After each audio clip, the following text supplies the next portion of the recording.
You ask Tiger to calculate. This deals with finding the midpoint between 2 points. The midpoint between the 2 points is 64,60. Let's solve it step by step. Plot the 2 points and calculate the midpoint using the formula. The coordinates of point 1 are x1 equals 43, y1 equals 28.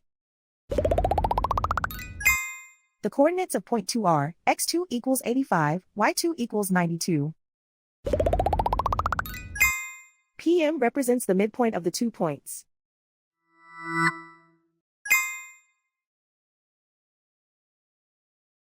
Use the x values in the midpoint formula to find the midpoints x.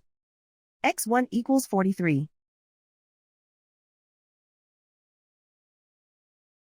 x2 equals 85. Simplify the arithmetic.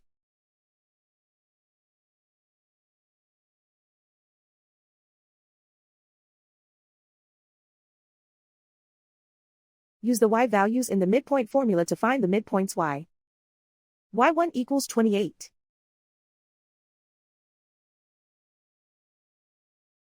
y2 equals 92.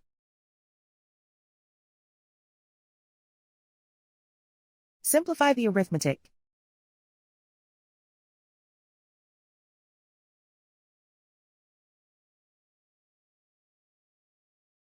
And so, the midpoint is 64,60.